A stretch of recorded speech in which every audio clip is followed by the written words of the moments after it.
خدا کے منکر پیدا ہوئے ہیں لیکن موت کا انکار کرنے والا تو کوئی پیدا نہیں ہوا۔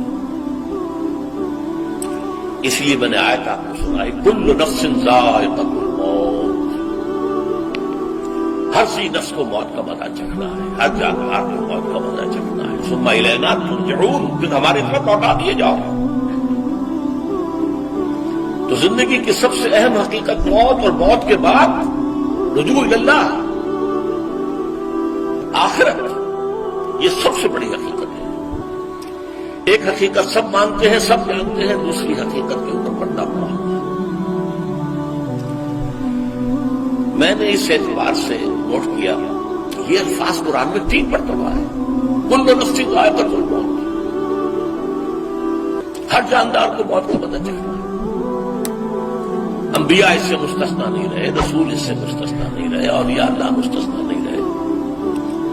وقتی طور پر استثناء حضرت عیسیٰ کا ہے کہ ابھی وہ زندہ ہے، لیکن عیسیٰ یاتی علیہ الموت، حضور نے فرمایا عیسیٰ پر بھی موت آئے گی، جب دوبارہ آئیں گے زمین پر اتریں گے، پھر اس کے بعد ان پر موت وارد ہوگی، ان کی نماز جنازہ پڑھی جائے گی، انہیں دفن کیا جائے گا حضور کے پہلو میں، شادی بھی کریں گے، اولاد بھی ہوگی۔ باقی تو یہ ہے کہ کل نفس ذائقۃ الموت، موت کو مزہ چکھنا ہے۔ عیسیٰ بھی بالآخر اس سے مستثنا نہیں رہیں گے، بلکہ قرآن میں ایک جگہ کہا گیا ہے أَفَإِن مِتَّ فَهُمُ الْخَالِدُونَ، کیا ہے نبی اگر آپ کا انتقال ہو گیا تو یہ کیا ہمیشہ رہیں گے؟ کون ہے دنیا میں جو ہمیشہ رہے؟ انتقال تو ہونا، آپ کا بھی ہونا ہے۔ إِنَّكَ مَيِّتٌ وَإِنَّهُمْ لَمَيِّتُونَ،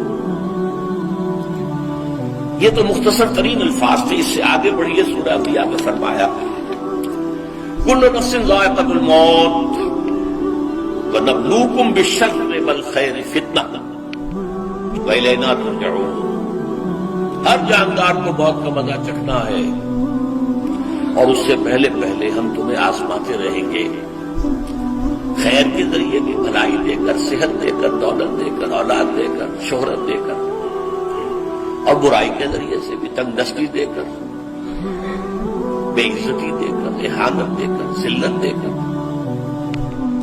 وَإِلَيْنَا تُرْجَعُونَ، اور پھر ہماری طرف لوٹائے جاؤ گے۔ یہ وہ دوسری حقیقت جو میں نے کہا کہ جس پر پردہ پڑا ہوا ہے، بہت بڑا پردہ ہے۔ لوگ یہی سمجھتے ہیں کہ یہ دنیا کی زندگی ہے۔ قرآن کہتا ہے إِنَّ الدَّارَ الْآخِرَةَ لَهِيَ الْحَيَوَانُ لَوْ كَانُوا يَعْلَمُونَ، یہ تو آخرت والی زندگی ہے جو اصل زندگی ہے، کاش کے نہ معلوم ہوتا۔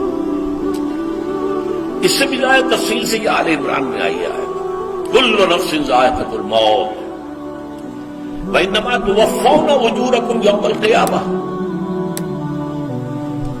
ہر جاندار کو موت کا مزہ چکھنا ہے، اور پھر تمہیں پورا پورا تمہارا اجر اور بدلہ دے دیا جائے گا قیامت کے دن۔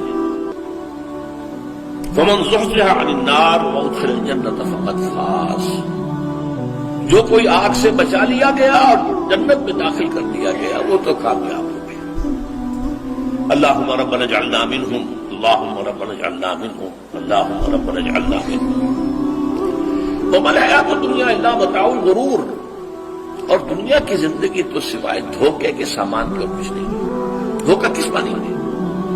یہ تمہیں اصل زندگی سے غافل کر دیتی ہے۔ تم کہیں سفر پر جا رہے تھے، تمہارا کہیں گھر تھا، تمہیں واپس آنا تھا، تم راستے ہی میں کسی دلچسپی میں ایسے مگن ہوئے کہ گھر بار سب بھول گئے۔ یہ تو تمہارا عارضی سا سفر تھا، تم نے اسی کو اپنی منزل بنا لیا، اپنا ٹھکانہ بنا لیا، تو دھوکہ دیا شاید۔